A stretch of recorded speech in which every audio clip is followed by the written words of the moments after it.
Hello, and welcome back to History with Tennis. Today we're going to move into our geography unit and really just get a baseline in terms of what is geography, its importance, and resources to better understand geography. And today I'm just going to be giving you a brief preview of what we're going to be doing in class in upcoming days or even weeks, and just putting a real quick baseline of what we're going to be doing. I want to start off by just introducing the continents and oceans. For continents, there's North America, South America, Africa, Europe, Asia, and Australia. These are seven of the largest land masses in the United States or in the world, and are just the seven key land masses in the world. And then I want to go into understanding the oceans, the Pacific, the Atlantic, the Arctic, the Southern Ocean, and the Indian Ocean. And these oceans are really important to understand in terms of just really with continents too, understanding the world that we live in, the world around us, and really the impact these play. For example, an example would be just take like New York City. New York City is right on the Atlantic Ocean, and with that, there's a lot of trade that comes in, in and out of New York City, to and from places like South America, Africa, Europe, and the same goes with a city on the coast, on the other coast, like the West Coast, like Los Angeles, has all sorts of trade that comes from the Pacific Ocean, whether it's through Australia, Asia, could even be South America, and even like a place like Mexico. These oceans are very important in understanding the world around us, and uh, understanding really what the world is like, and just having a very baseline understanding of it. I also want to move into understanding like just the United States, and a little bit more of understanding like key geographic places and features. So I just want to start off. Obviously, we live in Ohio. This is roughly where we're at in Ohio, and I want to start out by talking about Lake Erie. Lake Erie is one of the five Great Lakes in the United States, and lakes are freshwater. Uh, I'm sure you've been to Lake Erie, or if not, even if you've gone to Cedar Point, Cedar Point's right on Lake Erie. Lake Erie is one of the five freshwater lakes in the United States, or one of the major ones, and they're not used in the same way for trade or something like the ocean is, but are important to understand. Whether it's the sort of animal and sea life that lives around there, or uh, sort of how they can impact weather. Even, for example, the temperature of Lake Erie and what they'll call lake effect will impact the weather in Cleveland more than it'll in a way it doesn't impact us right here because we're not right on the lake. I also want to move into talking about some major cities. New York City. I was talking about New York City earlier. New York City is a huge hub for business. It's very densely populated, very dense and high concentration of people that live in New York City. It's not like living in much of Northeast Ohio.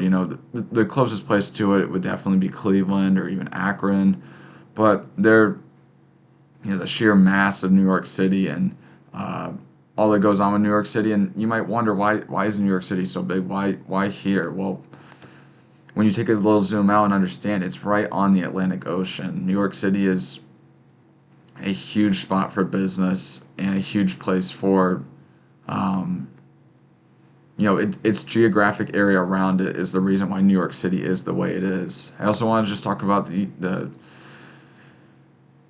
U.S. Capitol. This is the U.S. Capitol building, but understanding, where is Washington D.C. at? Why, uh, I think when I was in school, I understood some of this stuff existed, but I didn't know where it was at in the United States. I feel that understanding, where something is in the United States is very important, and understanding, having just at least a little baseline idea of what the world around us looks like.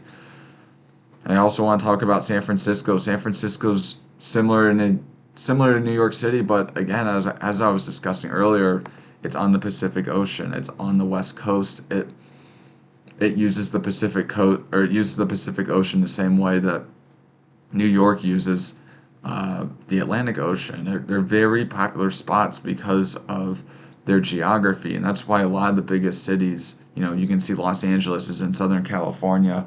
You know, they're big cities and big hubs for business, and especially in the world long ago where there was more travel through water, these places ended up becoming big cities.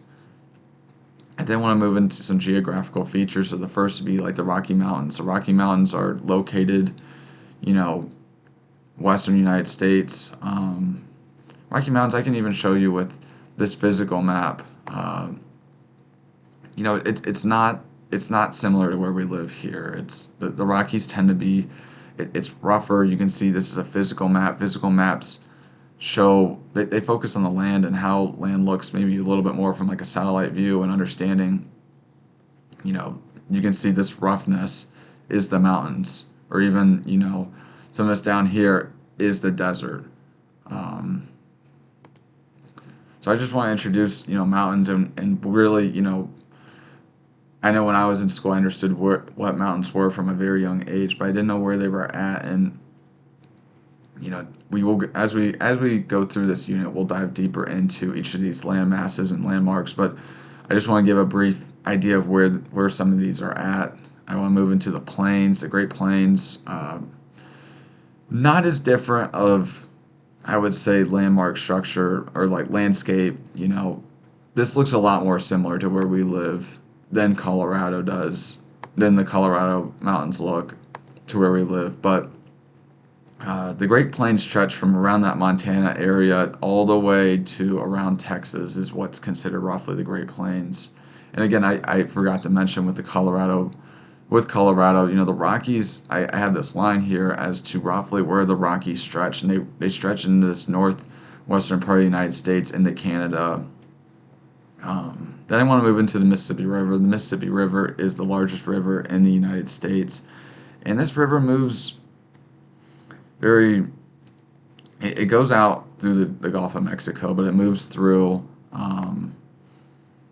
all the way to around Minnesota. It has a very long path, and especially in like the older days of the United States, the earlier days, was a great way for trade. Using waterways, and that's it's very very important, especially to the history of the United States. Not maybe as much in the same way today, but definitely in the past. Then I want to move into the Grand Canyon. The Grand Canyon is, I'm sure as many of you have seen pictures of the Grand Canyon. Uh, it's in that Arizona area, and looks desert like very much, just like a lot of Arizona looks. Um, oops.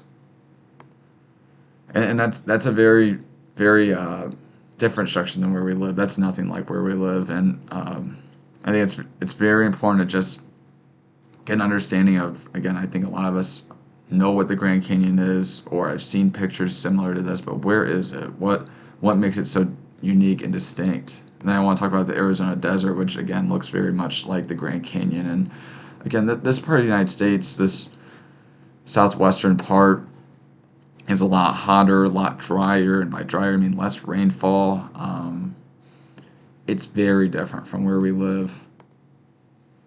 And then I just want to move into understanding, as I mentioned earlier, physical maps and really their focus on um, just the environment around us, not as much of which state or this or that. Just understanding the environment of the world around us, and I think that's very important because looking at a physical map, you really get an idea of, okay, where are special features in the United States?